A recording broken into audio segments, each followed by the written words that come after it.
ইয়াৰ পৰা এটা কথা স্পষ্ট হৈ যায় যে গণতান্ত্ৰিক যিটো বিভাগ গণতন্ত্ৰ বৰ্তমান সময়ত চৰকাৰৰ পকেটত সোমাই যে কোনোবা নহয় কোনোবা এজন নিজস্ব ব্যক্তিৰ পকেটত সোমাই থকা যেন আমাৰ অনুভৱ হৈছে। বৰ্তমান সময়ত অসমৰ খিলঞ্জীয়া সমাজ জগতৰ অথবা খিলঞ্জীয়াৰ আমাৰ যিখন অসমীয়া সমাজ জীৱনক নস্যাৎ কৰি একাংশ লোকে যোৰহাটৰ মাজমজিয়াদি যেনেদৰে যোৰহাটৰ ৰাজপথত উলংগভাৱে আনি ইয়াতে প্ৰতিবাদী সমদল আগবঢ়ালে, শোভাযাত্ৰা লৈ গ'ল, আমাৰ অসমীয়া সমাজ জীৱনক নস্যাৎ কৰি তেখেতলোকে সম্পূৰ্ণভাৱে অসমীয়া বিৰোধী কিছুমান কাৰ্যকলাপ কৰি অসমীয়া কলা সংস্কৃতি পৰম্পৰা বিৰোধী কিছুমান কাৰ্যকলাপ কৰি খিলঞ্জীয়া জাতিটোক তীব্ৰভাৱে নস্যাৎ কৰা দেখিবলৈ পোৱা গ'ল। এতিয়া আমাৰ প্ৰশ্নটো এনেকুৱা ধৰণৰ হ'ব যে প্ৰথম প্ৰশ্নটো আছে প্ৰশাসনিক বিভাগটোলৈ অথবা অসম চৰকাৰৰ বিভাগটোলৈ যে যিসকল লোকে উলংগভাৱে ৰাস্তাত বা যোৰহাটৰ মাজমজিয়াত উলংগভাৱে শোভাযাত্ৰা কৰিছিল সেই লোকসকলক তেখেতলোকক প্ৰশাসনিক ব্যৱস্থাটোৱে ছিকিউৰিটি গাৰ্ড দি তেখেতলোকক লৈ গুচি গ'ল, কিন্তু যিসকলে সেই অসমীয়া সমাজ জীৱনক উপলুঙা কৰা সেই লোকসকলৰ বিৰুদ্ধে প্ৰতিবাদ কৰিবলৈ গৈ কাপোৰ পিন্ধি থকা লোকসকলক তেখেতলোকে কাৰাগাৰৰ ভিতৰত বন্দী কৰি ৰাখিলে।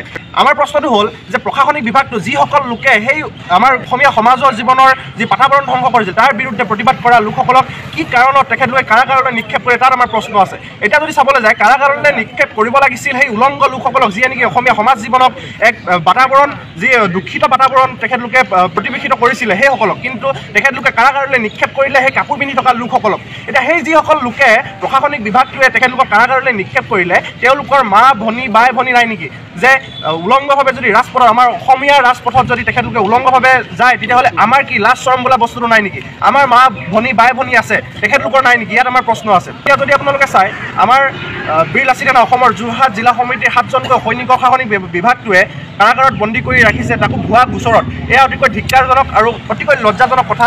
ইয়াৰ পৰা এটা কথা স্পষ্ট হৈ যায় যে গণতান্ত্ৰিক যিটো বিভাগ গণতন্ত্ৰ বৰ্তমান সময়ত চৰকাৰৰ পকেটত সোমাই যে কোনোবা নহয় কোনোবা এজন নিজস্ব ব্যক্তিৰ পকেটত সোমাই থকা যেন আমাৰ অনুভৱ হৈছে।